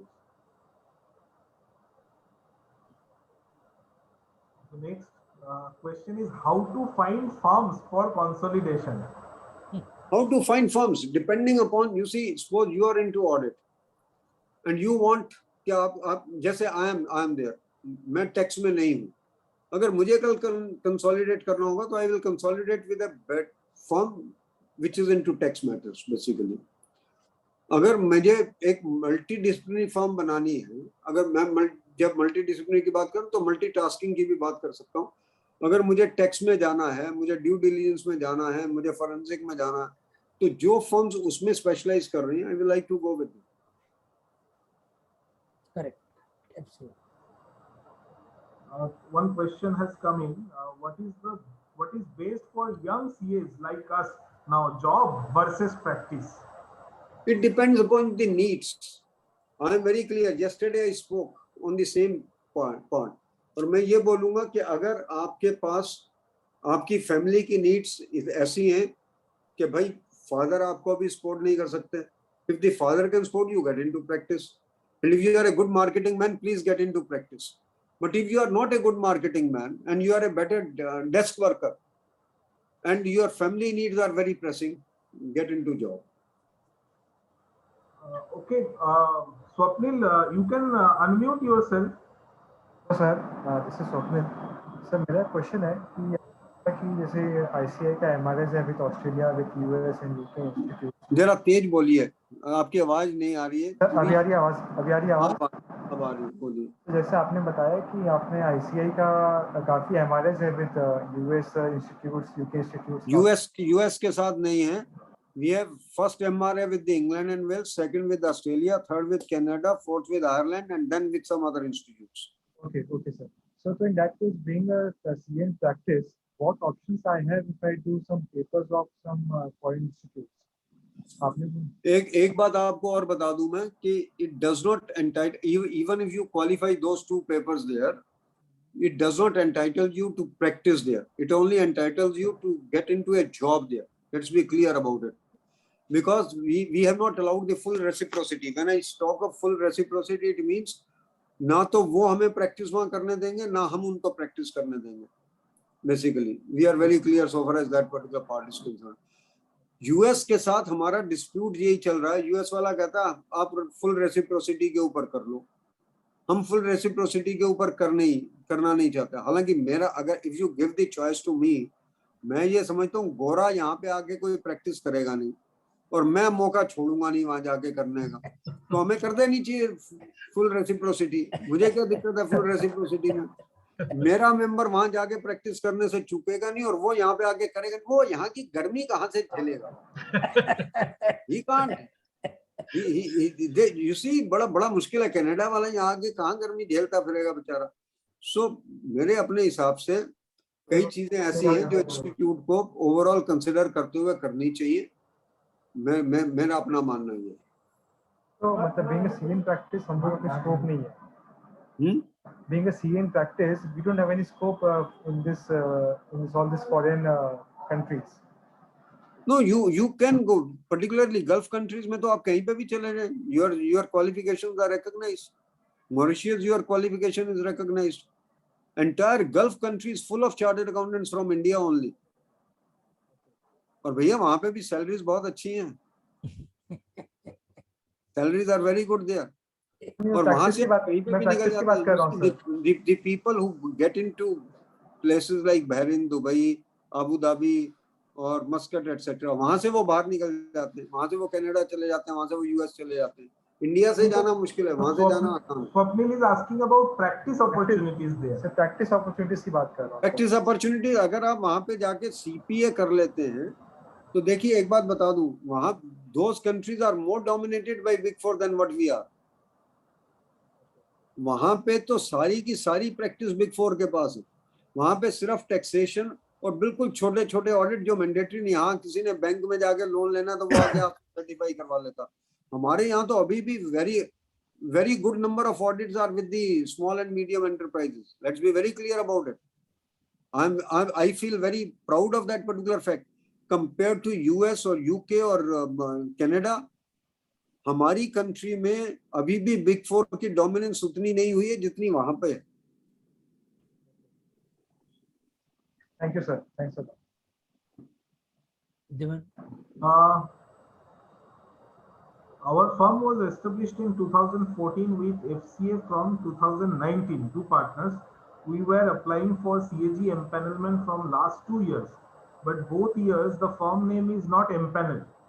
If there is any specific condition for empanelment. I don't think I can answer this off the cuff.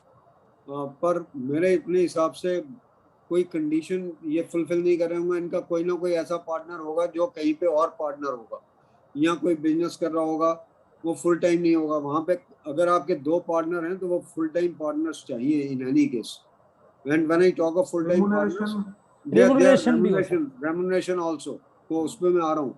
His remuneration has to be commensurate to that. अगर आपके पास, मैंने इसीलिए example दिया था कि आपके 14 partner हैं और 84 लाख की टर्नओवर है, तो that does not gel well, frankly. Okay. I think that's all, Sumantro. हाँ, एक क्वेश्चन और है क्या देवेन? देखो, MCA should appoint auditors for company. I think that is what we have been talking. वो हम बोल रहे हैं, परंतु MCA नहीं मान रहे. Correct. नहीं मान रहे. Correct. Okay, thank you.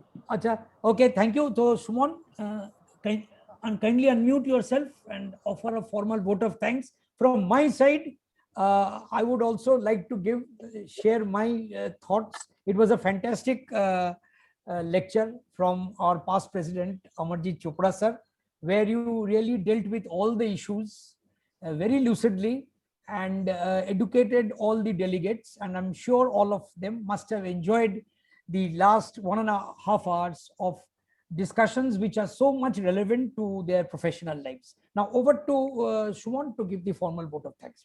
Thank you, Sumant. Pranam sir, it is our pleasure that we have you as our speaker. When you speak on this subject, no one can be more crystal and clear about the subject and the resistance to change. You have said that we are ourselves resistance to change, but we should change our attitude and we should be more mobile. So taking your points into consideration, we look forward to take our profession to the height as good as possible. And with it, we render our thanks from our study circle and also Sumantata for organizing, and Devan Patra from EISC secretary, and all the participants who have participated for the program. I offer a vote of thanks to all of you. And as is our practice, sir, let us all unmute ourselves and give a warm round of applause to sir. Yes, sir. Thank you, boss. Thank you, sir. Thank you, sir. Thank you.